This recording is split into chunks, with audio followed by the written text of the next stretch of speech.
보겠습니다. 하나님의 말씀은요, 사사기 6장 33절에서 40절까지의 말씀입니다. 구약 성경 371쪽쯤에 있습니다. 사사기 6장 33절에서 40절까지의 말씀 한 절씩 교독하고 마지막 절 함께 읽겠습니다. 그때에 미디안과 아말렉과 동방 사람들이 다 함께 모여 요단강을 건너와서 이스라엘 골짜기에 진을 친지라. 여호와의 영이 기드온에게 임하시니 기드온이 나팔을 불매 아비에셀이 그의 뒤를 따라 부름을 받으니라. 기드온이 또 사자들을 온 므낫세에 두루 보내매 그들도 모여 그를 따르고 또 사자들을 아셀과 스불론과 납달리에 보내매 그 무리도 올라와 그를 영접하더라. 기드온이 하나님께 여쭈되 주께서 이미 말씀하신 같이 내 손으로 이스라엘을 구원하시려거든 보소서, 내가 양털 한 뭉치를 타작마당에 두리니 만일 이슬이 양털에만 있고 주변 땅은 마르면 주께서 이미 말씀하신 것 같이 내 손으로 이스라엘을 구원하실 줄을 내가 알겠나이다 하였더니 그대로 된지라. 이튿날 기드온이 일찍이 일어나서 양털을 가져다가 그 양털에서 이슬을 짜니 물이 그릇에 가득하더라. 기드온이 또 하나님께 여쭈되 주여 내게 노하지 마옵소서, 내가 이번만 말하리이다 구하옵나니 내게 이번만 양털로 시험하게 하소서. 원하건대 양털만 마르고 그 주변 땅에는 다 이슬이 있게 하옵소서 하였더니 그 밤에 하나님이 그대로 행하시니 곧 양털만 마르고 그 주변 땅에는 다 이슬이 있었더라. 아멘. 우리 주보에 기록된 대로 우리 오른손 높이 들고 믿음의 고백 선포하겠습니다. 나는 천지를 지으신 여호와께 복을 받는 자입니다. 아멘. 옆에 있는 성도님들과 우리 인사 한번 하겠습니다. 좌우 돌아보시면서 주님의 이름으로 사랑합니다 인사하겠습니다. 네, 주님의 이름으로 사랑합니다. 하나님께서 오늘 예배에 우리와 함께하여 주시고 복 주실 줄 믿습니다. 다섯 번째 사사 기드온이 하나님 앞에 부름을 받았습니다. 미디안이 이스라엘을 공격해 왔는데요, 하나님은 기드온을 큰 용사라고 부르시며 그를 격려해 주셨고 기드온도 하나님의 말씀에 응답합니다. 우리 성도님들도 수신제가 치국 평천하라는 말 아시죠? 수신, 몸을 닦고 제가 가정을 바르게 하고 치국, 나라를 다스리면 모든 것이 평안하다라는 뜻입니다. 먼저 자기의 집안에 있던 바알과 아세라 우상을 찍어버리고 풍요를 상징하던 바알, 다산을 상징하던 이 아세라, 하나님의 사람은 자신과 자기의 가정에 우상을 먼저 내려놓고 하나님 앞에 기도했음을 성경은 이야기합니다. 그리고 하나님의 영광을 위한 고난은 우리는 믿음으로 기쁨으로 감당해야 합니다. 아버지의 집과 마을에 있는 우상을 제거하니 마을 동네 사람들과 집안 어른들이 기드온을 죽이려고 달려듭니다. 때로는 믿음을 지켜야 하는데 당하는 고난이 있다면 힘들지만 기쁨으로 이기시기를 주님의 이름으로 축원합니다. 그리고 때로는 우리는 믿음을 시련을 견뎌야 합니다. 하나님의 말씀에 순종을 했는데 죽을 고비를 당합니다. 우리는 이 믿음으로 시련을 이겨야 합니다. 시험을 만나거든 온전히 기쁘게 여기라는 그 말씀을 듣고 승리하시는 우리 성도님들 되기를 소망합니다. 이제 이러한 일들을 통해서 기드온은 동네에서 부르는 이름이 바뀌었습니다. 지난주 말씀인데요, 사사기 6장 32절 말씀에 보면, 성경을 보면 이렇게 기록됩니다. 그날에 기드온을 여룻바알이라 불렀으니 이는 그가 바알의 제단을 파괴하였으므로 바알이 그와 더불어 다툴 것이라 함이었더라. 즉 이제는 이 사사 기드온의 이름은 여룻바알, 즉 사탄과 즉 바알과 싸우는 사람이라는 뜻을 갖게 됩니다. 오늘은 이제 기드온과 함께 하시는 말씀을 통해서 크게 두 가지로 함께 은혜 나눠보도록 하겠습니다. 첫 번째로는 하나님의 사람은 성령 충만한 사람입니다. 하나님의 사람은 뭐가 충만하다고요? 성령이 충만한 사람입니다. 오늘 말씀 33절에 보면 더 큰 문제가 생깁니다. 성경 33절 보겠습니다. 그때에 미디안과 아말렉과 동방 사람들이 다 함께 모여 요단강으로 건너와서 이스라엘 골짜기에 진을 친지라. 미디안만 공격해 오는 게 아니고요. 미디안과 아말렉과 동방 사람들, 요단강 동쪽에 있는 사람들, 아마도 모압과 암몬으로 추측이 됩니다. 이 연합군들이 요단강을 건너와서 이스라엘 골짜기에 지은을 치고 이스라엘을 공격하게 됩니다. 근데 여기에서요, 이 사사기의 저자는 기드온을 소개하는데 34절 말씀에 기드온을 이렇게 소개합니다. 보세요. 34절 성경입니다. 여호와의 영이 기드온에게 임하시니. 아멘. 기드온이 나팔을 불매 아비에셀이 그의 뒤를 따라 부름을 받으니라. 이 아비에셀은 종족의 이름이니까 기드온의 하나님 앞에 영이 임하여 나팔을 부니 아비에셀 지역의 사람들이 기드온을 쫓아왔다는 뜻입니다. 또 35절에 기드온의 온 사자들이 온 므낫세에 두루 보내매 그들도 모여서 그를 따르고 또 사자들을 아셀과 스불론과 납달리에 보내매 그 무리도 올라와서 그를 영접하더라. 아멘. 성경에서는요, 하나님의 사람의 특징이 있습니다.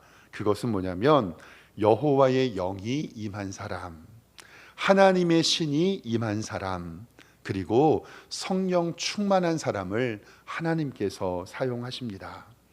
사랑하는 성도 여러분, 오늘 이 자리에 참석한 우리 성도님들도 성령 충만하여 하나님의 신으로 움직이는 복된 성도님들 되시기를 주님의 이름으로 축원합니다. 신약 시대에는 성령님을 보내주셔서 성령 충만이라고 이야기하지만 사사 시대와 구약에는 하나님의 신적 개입이 일어난 하나님의 영광을 선포하시는 곳으로 여호와의 영이 임했다, 하나님의 신이 임했다라는 표현을 사용합니다. 예수님의 제자들도 예수님과 3년 동안 동거동락하며 살았습니다. 예수님이 구세주인 줄 믿었고 베드로는 주는 그리스도시요 살아계신 하나님의 아들입니다라는 신앙 고백을 했습니다. 그리고 예수님께서 제자들에게 3번이나 고난받을 것을 얘기하시죠. 그런데 예수님의 제자들이 다 뭐라고 하냐면, 예수님, 다른 사람은 다 주님을 떠나도 나는 주님을 떠나지 않겠습니다. 그때 예수님의 수제자 베드로에게 예수님께서는 너가 다 굴기 전에 3번 나를 부인하리라 라고 말씀합니다. 그때 예수님의 제자들은요, 아무도 예수님을 떠나지 않겠다고 다짐을 합니다. 근데요, 십자가 사건이 있는 다음에 예수님의 제자들은 모두 다 예수님을 떠나고 고향으로 돌아가게 됩니다. 그리고 나서 초대교회가 형성이 되었는데 예수님의 제자들은 사도 요한을 빼고 모두 다 순교했고 베드로는 십자가에 거꾸로 못 박혀 죽었다고 전승되어지고 있습니다. 이런 예수님의 제자들이 초대교회의 사도 그리고 목회자가 되고 교회를 위하여 순교하고 목숨을 바칠 수 있었던 것은 바로 예수님의 십자가 사건 이후에 성령을 받고 성령 충만했기 때문입니다. 그러니까 우리 사랑하는 성도님들도 하나님의 교회에서 성령 받고 성령의 사람이 되어 여호와의 영이 가득하시기를 주님의 이름으로 축원합니다. 구약시대의 바벨론 포로기에 바벨론에서 믿음을 가진 이 다니엘과 세 친구의 이야기를 우리 성도님들은 잘 아실 거예요. 바벨론에서 포로 생활하면서 금신상을 섬기지 말라는 말에 하나님의 말씀으로 인하여 그 말에 순종하지 못했지요. 그래서 다니엘의 세 친구 사드락과 메삭과 아벳느고는 풀무불에 던져서 죽임을 당하게 되었습니다.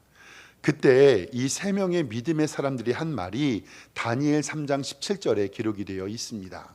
화면을 잠깐 보여주시면은요, 다니엘의 세 친구가 이야기하는 거죠.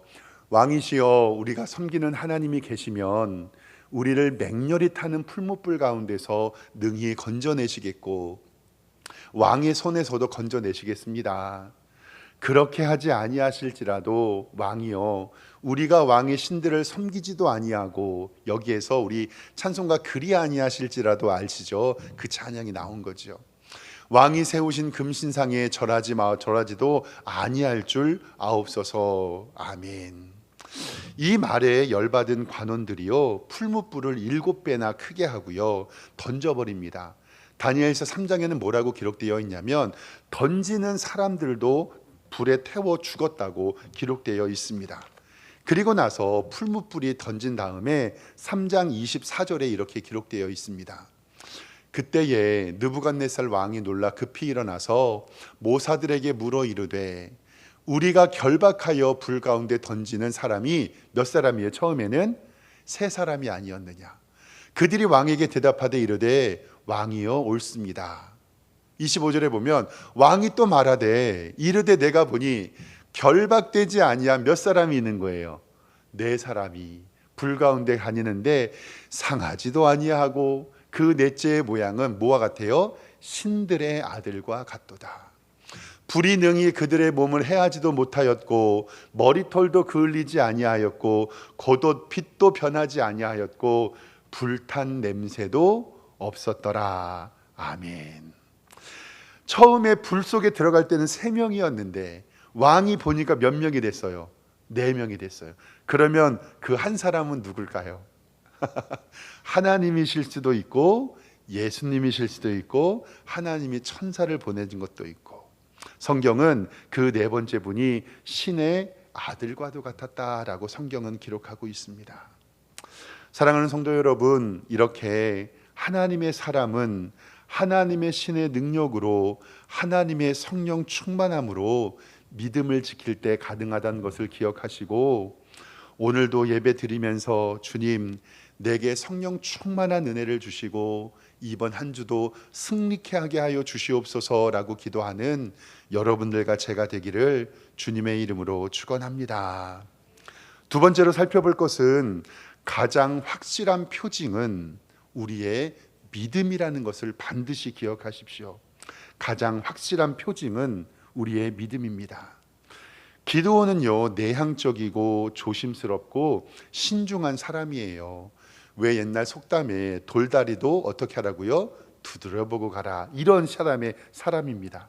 그리고 의심이 굉장히 많아요. 근데 저는 성경의 기드온을 이렇게 표현한 이유가 이런 내향적이고 조심스럽고 신중한 사람도 하나님이 사용하시면 가능하다는 거예요.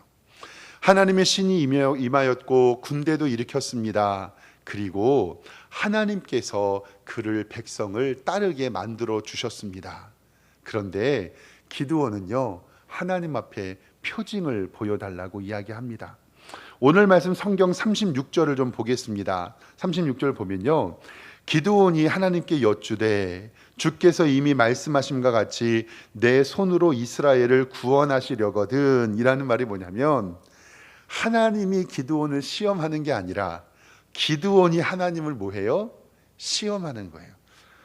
이런 사람이 어디 있어요? 어떻게 하나님을 시험해요? 근데 37절에 보면 성경 보겠습니다.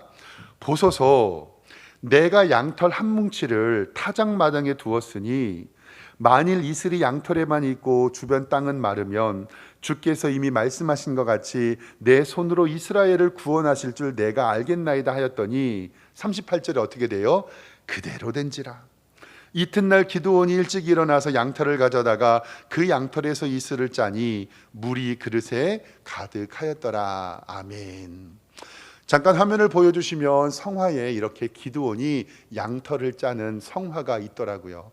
저 뒤에는 군대가 보이고 저기 앞에 기드온 장수가 있는데 기드온이 쟁반을 가져다 놓고 물을 짭니다. 근데 사랑하는 성도 여러분, 생각해 볼 때 하나님 앞에서 저렇게 하나님 진짜 나를 사용하시려거든 양털에만 물이 있게 하시고 바깥에는 마르게 해주십시오라고 기도할 수 있을까요? 저는 천국 가면 꼭 기드온을 만나볼 겁니다. 그래서 저때 심정이 어떤지 물어봅니다. 근데 이렇게만 하면 상관이 없는데 양털에만 물이 있어서 물을 짜서 그림과 같이 되었거든요. 근데 이 정도면 그만해야 되잖아요. 근데 하나님을 또 시험합니다. 오늘 말씀 39절 성경 보겠습니다. 보세요. 기드온이 또 하나님께 여쭈되 주여 내게 노하지 마옵소서. 내가 이번만 말하리이다 구하옵나니 내게 이번 양털로 시험하게 하소서. 원하건대 양털만 마르고 그 주변 땅에는 다 이슬이 있게 하옵소서 하였더니 그 밤에 하나님이 그대로 행하시니 곧 양털만 마르고 그 주변 땅은 다 이슬이 되었도다. 아멘. 다음 사진 화면에 보여주시면 어린이 예배 드릴 때 만든 만화예요. 왼쪽과 오른쪽 두 번을 시험을 하는데 첫 번째 왼쪽에 하나님의 시험은 가지고 있던 무엇만 젖어요? 양털만. 근데 오른쪽에 있는 사진은 양털은 마르고 어디만 젖어요? 주변에 있는 땅이 젖습니다. 처음에는 양털만 묻었다가 두 번째는 양털에만 물이 없게 해달라고 한 이 기도를 하나님께서는 들어주십니다. 이 기도원의 표징에 관한 오늘 말씀은 목사님들에 따라서 크게 두 가지로 해석이 가립니다. 첫 번째는 이런 분위기들도 있어요. 이런 믿음 없는 사람을 봤나? 여호와의 신이 임했는데 두 번씩이나 하나님을 시험하고 하나님을 그리 못 믿나? 이런 믿음 없는 사람이 되지 않고 우리는 하나님을 믿어야 한다라는 약간의 공격적인 해석을 하는 목사님들도 계십니다. 두 번째 해석은 뭐냐면 이렇게 소심하고 의심 많고 하나님을 시험하고 내향적인 성격을 가진 기드온도 하나님께서 사용하신다. 우리도 하나님을 신뢰하자. 우리 성도님들은 첫 번째 해석이 괜찮으세요? 두 번째 해석이 괜찮으세요? 두 번째 해석이 괜찮으세요? 저는 성경 본문을 읽으면서 진짜 많은 위로를 받았습니다. 우리가 믿음이 있다고 하고 하나님을 의지한다고 하고 그리고 하나님의 뜻대로 산다고 하지만은요, 힘들고 어려운 일들이 당하고 고통이 찾아오잖아요. 그러면 우리의 믿음은 없어져요. 예배드리고 교회에서 기도하고 그리고 새벽 예배 끝나고 교회 문을 나갈 때는 그래, 할 수 있어. 나는 믿음의 사람이야 라고 철저하게 다짐을 하지만 세상에서의 우리의 믿음은 없어질 때가 많습니다. 저도 연약한 인간입니다. 이렇게 앞에서 설교할 때는 번듯한 거 보이지요. 야, 우리 목사님은 흔들리지도 않고 시험도 안 드시고 늘 바로 서 계실 거야. 우리 박성일 목사 시험 들까요? 안 들까요? 안 듭니다. 근데 저도요, 가끔씩 이제 교회에 혼자 있고 제 사무실에 있을 때는요, 이런 생각도 들고 저런 생각도 들고 그 믿음이 어디 갔는지 참 괴로울 때도 있습니다. 그럴 때 기드온을 바라보면서 기드온은 먼저 하나님 앞에 표적을 보았고 하나님의 음성을 들었고 하나님이 큰 자라고 말씀해 주셨고 이렇게 양털의 기적을 보여주셨잖아요. 여호와 샬롬의 은혜도 베풀어 주셨는데 이런 연약한 기드온도 쓰셨는데 하나님께서도 나를 사용해 주십시오라고 기도하며 위로를 받게 됩니다. 오늘은 표징이라는 것에 대하여 조금만 더 생각해 보기를 원합니다. 표징은 영어로 사인이라는 뜻인데요, 다른 사람과 구별하는 표식이라는 뜻이에요. 우리 야구 보면 투수와 포수가 서로 뭐 교환하죠? 사인 교환하잖아요. 뭐 이렇게 하는 거, 이게 바로 성경에서 나오는 사인 표적입니다. 만약에 우리 성도님들 하나님께서 목사님을 통해서 전화가 왔어요. 성도님, 내년부터 우리 교회에서 구역장을 좀 맡아주세요. 근데 너무 하기 싫었습니다. 근데 순종은 해야겠다는 생각에 그 다음날 새벽 예배 와서 하나님 앞에 이렇게 기도합니다. 하나님, 저 목사님이 구역장 하라고 하셨는데 내일 아침에 해가 안 뜨게 해주세요. 표적을 보여주시면 제가 구역장 하겠습니다. 이거 구역장 하겠다는 거예요? 안 하겠다는 거예요? 아버지. 신앙생활 하면서요, 표적과 표징, 기적을 잘 이해하셔야 됩니다. 같은 피조물이라도요, 각기의 능력은 달라요. 한번 보세요. 개미가 있고 메뚜기가 있고 날아다니는 새가 있다고 한번 생각해 보세요. 개미는 2차원밖에 없으니 땅에 기어다닐 수밖에 없습니다. 그런데 어느 날 개미가 메뚜기가 뛰는 걸 봤어요. 근데 메뚜기에게는 뛰는 게 자연적인 상식이지만 개미에게는 뭐예요? 기적이에요. 나는 못 뛰는데 메뚜기는 어때요? 뛰어다니잖아요. 메뚜기는 이렇게 뛰어다니는데 어느 날 하늘에 보니 새가 날아다녀요. 새에게 있어서는 날아다니는 것은 상식이지만 이 메뚜기는 날아다니는 게 뭐예요? 기적인 거예요. 우리의 삶을 바라보면서 개미에게는 뛰는 것이 기적이고 메뚜기는 상식이고, 메뚜기에게 날아다니는 것은 기적이지만 새에게는 상식입니다. 제가 놀이터나 이런 공원에 가끔씩 놀러 갈 때 이렇게 개미들이 바닥에서 막 왔다 갔다 하는 걸 봐요. 그런데 여기에 요만한 빵덩어리가 떨어져 있어 가지고요, 그 개미가 모든 개미들을 집합시켜 갖고 개미 지배와 이 땅덩어리 사이를 왔다 갔다 하면서 그 빵을 부지런히 날아다닙니다.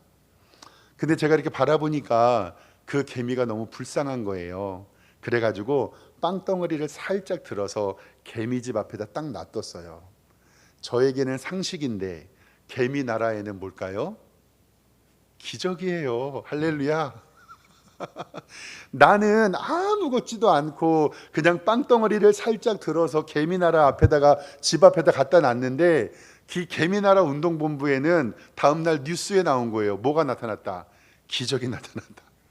여기 앞에 있던 빵 부스러기가 여기로 옮겨졌다. 제가 이 말씀을 자꾸 드리는 것이 뭐냐면, 성경에서 말하는 기적을 우리가 어떻게 받아들이느냐에 따라서 우리의 신앙의 문제는 달라질 수 있는 거예요. 제가 자주 설명을 드리는 거라서 들으셨던 성도님들도 계시지만 한번 또 들어보세요. 이스라엘 백성들이 광야에 40년 동안 살았어요. 출애굽해가지고요. 40년 동안 살면서 출애굽 1세대는요, 홍해에 갈라지는 기적을 보자마자 하나님 앞에 원망하거든요. 하나님, 우리가 먹을 것이 없습니다. 우리를 불쌍히 여겨주시고 우리에게 먹을 것을 주세요. 그래서 홍해 바다를 가르고 나은 다음에 이스라엘 백성들이 먹을 것을 주시는데 그게 뭐죠? 만나예요. 만나와 메추라기를 주세요. 그러니까 하늘에서 이슬 같은 것이 내려서 튀겨 먹고 쪄먹기도 하는 만나가 있었고, 이스라엘 백성들에게 단백질이 부족하면 메추라기를 보내주셔서 그를 먹게 하십니다. 그럼 잘 생각해 보세요. 이스라엘의 백성 중에서 출애굽한 1세대들에게는 이 만나가 기적일까요? 상식일까요? 기적이죠.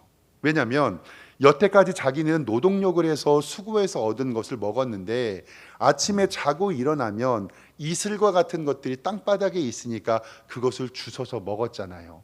그러니까 1세대에 출애굽한 사람들에게는 그것이 하나님의 기적이었어요. 근데 문제는 뭐냐면 출애굽의 2세대들, 즉 광야에서 태어난 사람들이 문제입니다. 그 태어난 사람들은요, 어렸을 때부터 1살, 2살, 3살, 10살 때부터 아침에 일어나면 바닥에 뭐가 있어요? 만나가 있어요. 그러니까 내가 아침에 일어나면 만나가 있고 일주일에 한두 번씩 메추라기가 보내오고, 이 세대들에게서는요, 만나가 당연한 일이었을까요? 상식이었을까요? 아니면 기적이었을까요? 그들은 그것을 기적이 아닌 상식으로 받아들였어요. 이건 정말 중요합니다. 하늘에서 똑같은 만나가 내려요.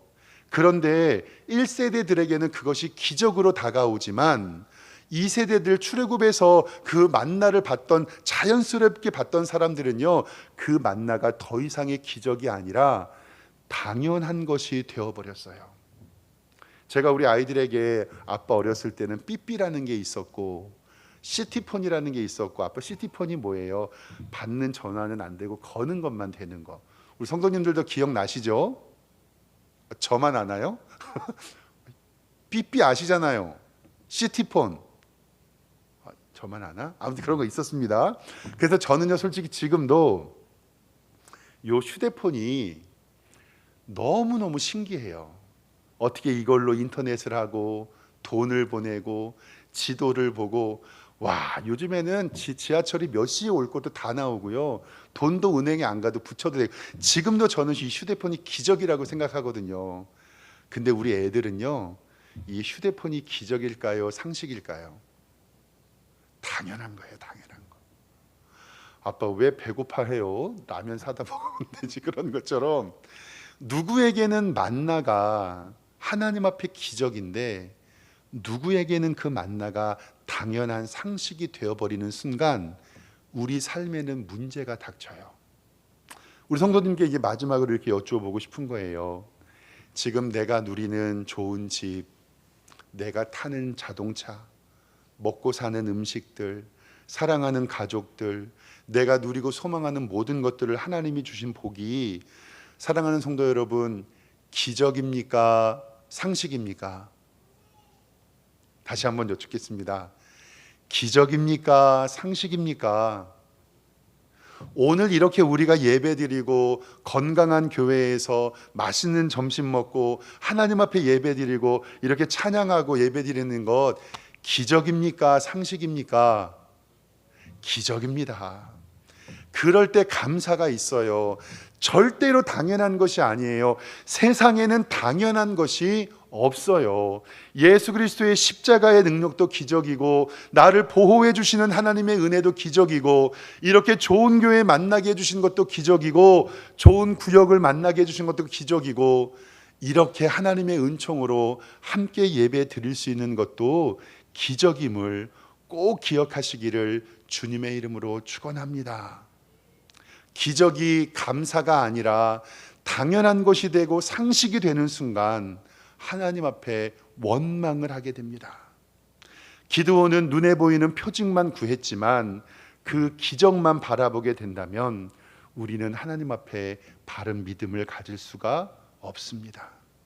의심 많은 도마에게 보지 않고 믿는 믿음이 참되다고 말씀하셨고 갈 바를 알지 못하는 믿음의 아브라함에게 하나님 앞에서 가라앉은 땅을 갔던 것처럼 사랑하는 성도 여러분, 눈에 보이는 표징이 아니라 예수 그리스도를 믿는 믿음의 고백이 있으시기를 주님의 이름으로 축원합니다. 찬송가 545장 잘 아시죠? 조금 이따 부를 건데 보세요. 이 눈에 아무 증거 아니 배어도 믿음만을 가지고서 늘 걸으며 이 귀에 아무 소리 아니 들려도 하나님의 약속 위에 서리라. 저게 표징이 안 보였다는 뜻이에요. 이 눈에 보기에는 어떠하든지 이미 얻은 증거대로 늘 믿으며 이 마음에 의심 없이 살아갈 때에 우리 소원 주 안에서 이루리. 주님의 거룩하심을 두고 맹세한 주 하나님 아버지는 참 미쁘다. 그 귀한 모든 약속 믿는 자에게 능치 못할 무슨 일이 있을까? 걸어가세 믿음 위에 서서 나가세 의심 버리고 걸어가세 믿음 위에 서서 눈과 귀에 아무 증거 없어도 예수 그리스도만 바라보면서 이번 한 주도 믿음으로 승리하는 복된 성도님들 되시기를 주님의 이름으로 축원합니다. 기도하겠습니다. 하나님 아버지, 표징을 달라 하여 믿음 없는 자가 되지 않게 하여 주시고 예수 그리스도의 십자가의 능력을 믿어 하나님 앞에 믿음으로 간구하는 복된 성도 되게 하여 주시옵소서.